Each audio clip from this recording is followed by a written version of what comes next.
बुलेटिनच्या सुरुवातीला जळगावातून एक अतिशय धक्कादायक बातमी हाती येते। जळगावात पुष्पक एक्सप्रेसला मोठी दुर्घटना झालेली आहे।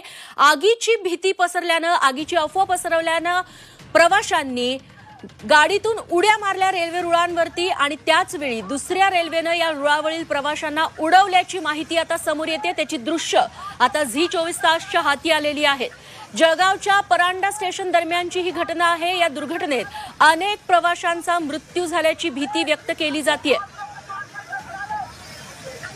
वाल्मिक जोशी यांचे प्रतिनिधी याबद्दल आपल्याला अधिक माहिती देतील। वाल्मिक, कधीची ही दुर्घटना, किती जण दगावल्याची भीती व्यक्त केली जाते?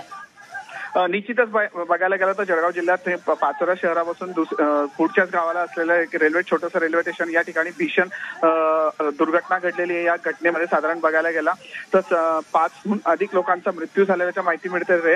पुष्पक एक्सप्रेस जी आहे ही मुंबईवरून ही पुढच्या लखनौच्या मार्गाने जात होती, मात्र याच ठिकाणी पुष्पक एक्सप्रेस मध्ये आग लागल्याची चर्चेला उधाण आलेलं होतं आणि या चर्चेच्या दरम्यानमध्ये काही लोक जे प्रवासी होते त्यांनी भीतीच्या माऱ्यामध्ये रेल्वे दरवाजाजवळ येऊन कुडी मारली होती आणि त्याच्याच पश्चात समोरून येणारी एक ट्रेन होती, ज्या ट्रेनच्या रेल्वे कटिंगमध्ये ह्या लोकांचा मृत्यू झालेला आहे। मिळालेल्या माहितीनुसार या मृत्यूची संख्या ही अद्यापही वाढू शकते आहे। यामध्ये स्थानिक प्रशासन असो या रेल्वे प्रशासन असो, जिल्हाधिकारी प्रशासन असो, या घटना ठिकाणी पोहोचतात आहे आणि त्या ठिकाणी जे मयत झाले व जे जखमी झालेले यांना खासगी रुग्णालयात किंवा इतर रुग्णालयात हलवण्याची तयारी जोराने सुरू आहे। वाल्मिक, तुम्हाला थोडंसं थांबवते। खासदार स्मिता वाघ आता आपल्यासोबत जोडल्या गेलेल्या आहेत। स्मिताजी, तुमच्यापर्यंत काय माहिती पोहोचली आहे?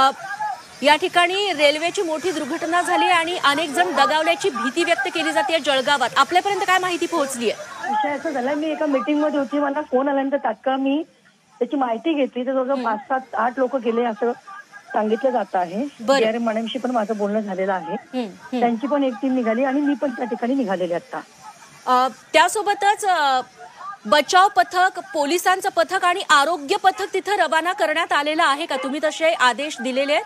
हो, तसे आदेश दिलेले आहेत। सगळं प्रशासनाशी माझं बोलणं झालेलं आहे, DRM मॅडमशी पण बोलणं झालेलं आहे आणि त्या दृष्टिकोनात आपण सगळे व्यवस्था त्या ठिकाणी लावतो आहोत। मात्र स्मिताताई, नेमकी कशामुळे ही दुर्घटना घडली? काही कोऑर्डिनेशन मध्ये अभाव होता का? याबद्दल काही तपशील तुम्हाला मिळू शकले का? नाही, तिचा विषय तर आता असा आहे की तिथं कोणतरी आग लागल्याची काहीतरी अफवा पसरली आणि जीव बचावासाठी लोकांनी डायरेक्ट तिथून उड्या मारल्या आणि समोरून दुसरी ट्रेन आल्यामुळे ते चिरडले गेले, अशी आता प्रथमदर्शनी घटना आहे। बरं स्मिताताई, तुम्ही याचा पाठपुरावा केला का की खरंच